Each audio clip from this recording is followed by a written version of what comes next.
Good morning to everyone. Welcome to a new video. Thank you so much for coming back to watch. Thank you for the support from every subscriber that is coming back to watch. And if you're a new watcher, kindly subscribe. So this is the morning of my daughter's birthday, and the weather was really worrying. It was misty. We had planned to take her out on her birthday, but luckily the weather changed with time. I'm glad this was on a Sunday. We were also going to church first before going to the national park. So here we are, the main gate of the Nairobi National Park. The main place we were going is the animal orphanage. We were taking my daughter and my niece to see the animals that they have never seen, especially my daughter. She was turning 3 and she has never seen these animals live. So the first bird we saw, it's the Ugandan crane. I didn't even know this is a Ugandan crane. I've never even seen it. This is my first time. The last time I was in animal orphanage, I was 5 years old. I'm now back as a mom, and a lot of animals that were here, I had not, maybe I had just seen them on the TV. Especially the lion, I didn't expect it to be that big, live. Yes, I know it's called a big five, and it's not as big as you see them on TV. When you come here to animal orphanage and you stand on the same ground with it, you all will see the lion is big. Here it is. It was just walking around and it was coming near the cage. I was really praying for the lion to roar so that my daughter will feel the roar or will just experience the roar of a lion, but none of them roared. But I was happy that she now saw the lion in real life. I was very happy. She was very happy. She was also roaring. I don't know why she was doing that. Maybe she was trying to make the lions also roar, but unfortunately, none of them roared. Yeah, so this place is quite affordable. You can just take a Sunday off in the afternoon and come and visit the animal orphanage. It's not a very big place. It's a place that you can just view in an hour. Then you sit down, relax, and there's a place where people eat and just support the Kenyan wildlife.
And yes, I don't know if you also see this, but this looks exactly like a cow, especially the horns. I think the horns of a buffalo was melala sana, but I don't know why this one's horns were popping out like a cow. A lot of people are confused if this is really a buffalo. And there were a lot of animals that we have not shown on this video: the cheetahs, the leopards, the giraffe, zebras, wild beasts, but they were small. We have not shown on this video. Kindly, if you can visit the animal orphanage, it's very affordable and suitable for kids. And there's also a place where they can play, like here where we are. It was where we were seated, and a lot of kids were playing here. They were playing with the monkeys. Here was where we were eating. The monkeys came to eat with us, and we were giving them some crepes that we had bought, the snacks that we had carried, and it was all fun. It is only 50 bob from town to the animal orphanage. You border matatus that are going to Rongai from town and tell them that you will alight at animal orphanage, and they will charge you 50 shillings. Or you can also come with an Uber, by the way.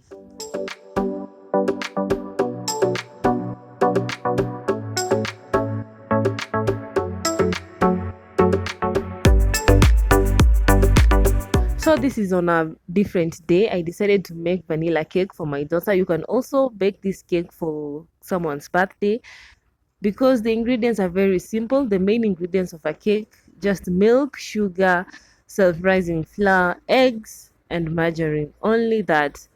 This is the simplest cake you can make in your home. Just follow this procedure and try it at home, and comment below if you tried it. So we will just start off by our margarine and our sugar.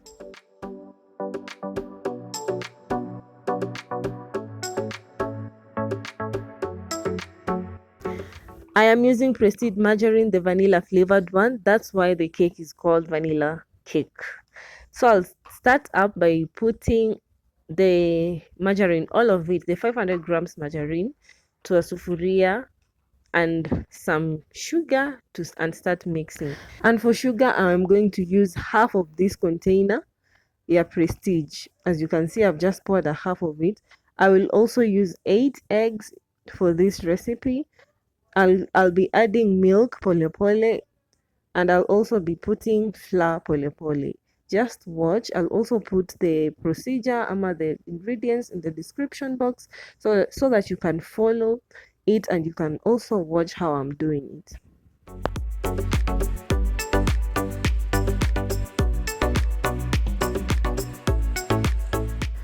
Here we are. I have just started mixing the mixture, the blue band and the sugar, and I will keep mixing until it starts turning white. As you can see, it looks yellowish because of the margarine.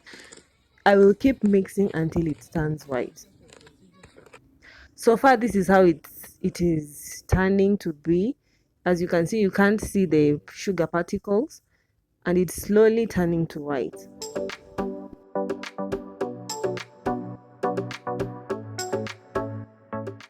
As you can see, this is how our paste looks like so far. By the way, I'm just using a mixer because I don't have a mixture. If you have a mixture, it will be easier. This is how it looks like. This is how you know it is ready to start adding your eggs. Look how white it is. So we will start adding our eggs one by one, because we don't want a rotten egg to fall into our mixture, into our paste. So you'll first break your egg in a container, one egg in a container, then pour it into the paste, and do like that one by one, because we don't want to spoil the mixture with rotten eggs.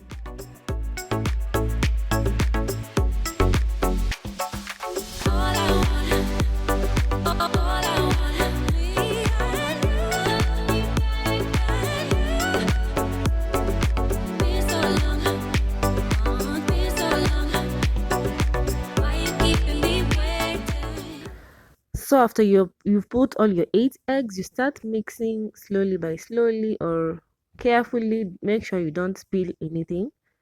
So this is how it looks as you continue to stir.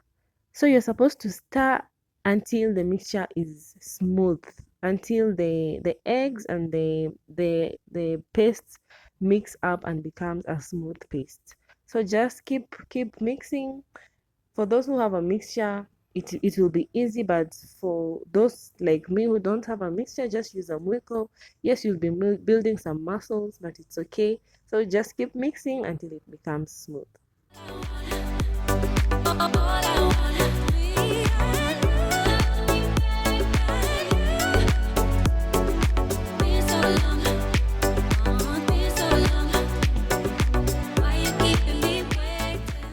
So this is how the paste looks now after mixing carefully, mixing well. This is how smooth it is, as you can see. Now the next step is adding flour. I said before that we'll be baking 1 kg flour. So I'm just using the 500 grams of the Prestige container. I'll put 2 full flour of this container, as you can see.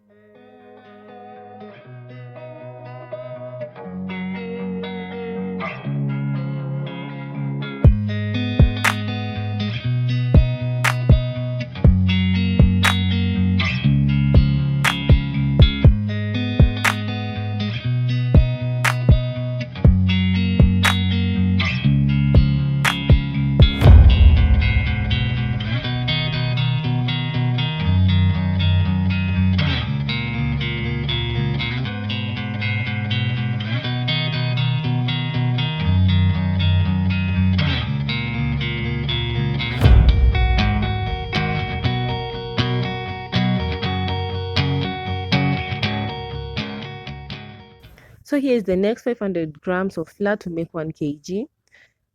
After you put it, you'll start stirring carefully and slowly again until the mixture is smooth. So continue mixing. This part is more harder and heavier because of the flour, of course.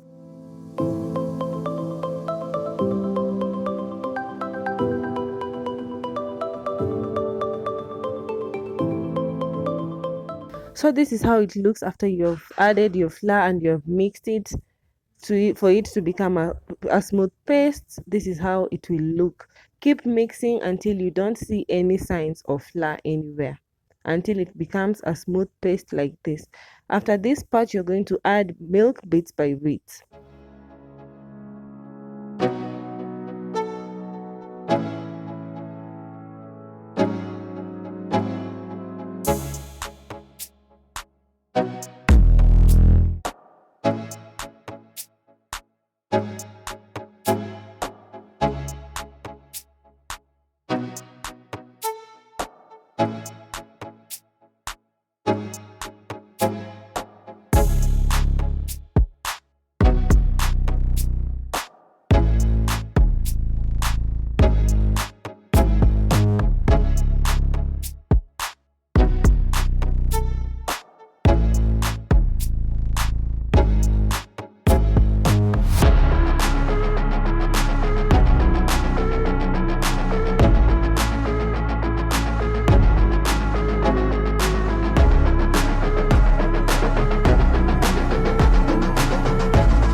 You will keep adding your milk until it becomes a lighter paste.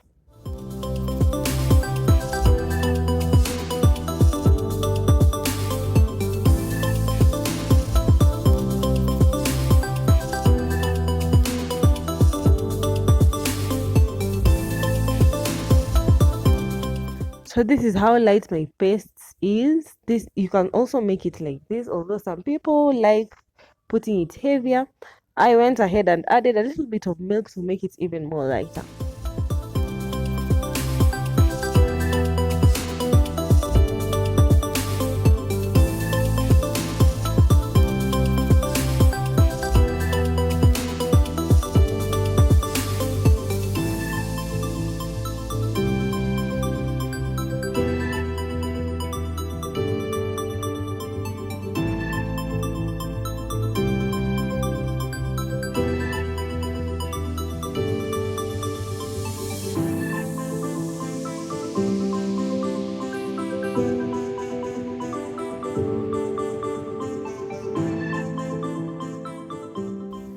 So the next step you'll be doing is applying some oil or margarine to your sufuria, to the sufuria that you're going to put your paste in, so that after your cake is fully baked, it will not stick to the sufuria.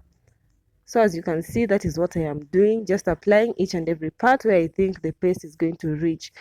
I am going to use 2 sufurias because I am baking more cake this time. I am baking 1 kg of cake, and you can't cook. I don't think you can bake 1 kg of cake in one sufuria. According to the person who taught me, who is my sister-in-law. Shout out to you, Zoo. She's a Swahili lady. She's my sister-in-law, and she's the one who taught me how to bake this cake. And thank you so much for that. So after you're done with applying your oil or margarine to your sufuria, you're going to pour your paste into each of the sufurias and put it ready to the oven.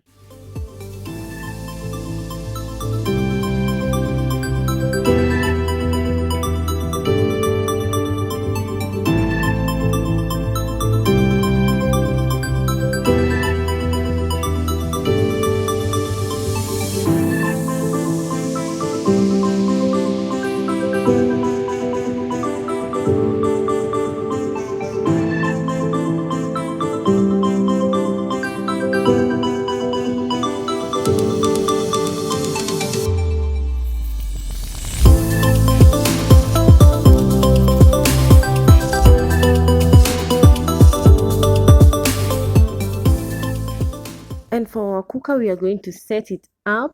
I am going to heat the oven on both sides, both up and down. I'm going to put 240 degrees, and I'm going to put 60 minutes. So as I am showing you here, this is the heating the oven both up and down. This one is for lower part, this one is for upper part, and the other one I think it's for grilling. I think I have not used that part. And so there I've put it up and down. Then I'm going to put 240 degrees, and I'm going to set 60 minutes.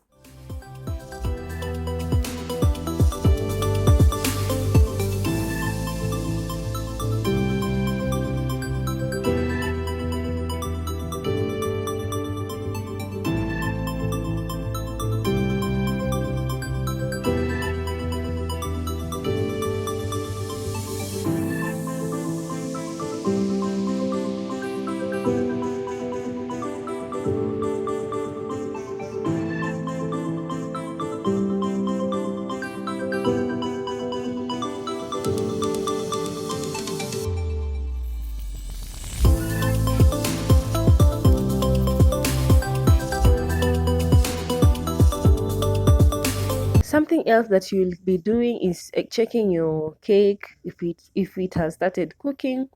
On my case, I changed the one that was on the bottom and brought it up, and the one that was up, I took it down because the one that was up had already started cooking, and the one that was bottom had already started cooking from the bottom, so I had to exchange them.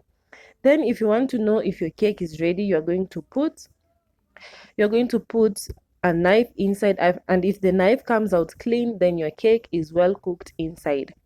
Just like you can see here, this shows that my cake is well cooked, and it was starting to burn, by the way, and the bottom one also has cooked. You put your knife inside, and if the knife comes out clean, the inside of the cake is cooked and the cake is ready to be taken out of the oven.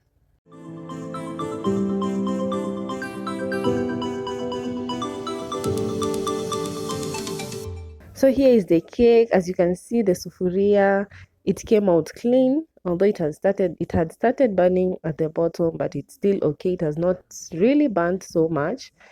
Then you're just going to turn your cake, and it's going to be ready to be eaten.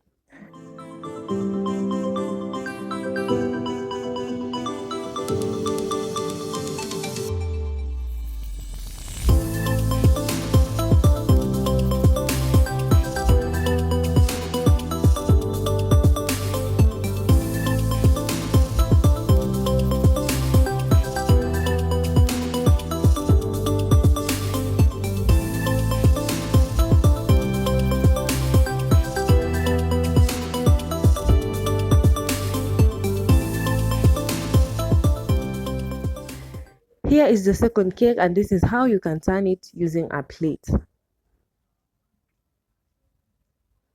So as you can see, a 1 kg flour will produce 2 cakes if you follow this recipe. Kindly try and follow this recipe and tell me on the comments on how the cake or your cake turned out. This brings us to the end of the video. Thank you so much for watching up to this point. If you enjoyed this video, kindly give it a thumbs up, subscribe to my channel, and share this video to anyone you think it will be useful to. Thank you so much for watching, and see you on the next one. And this is how the inside of the cake looks like.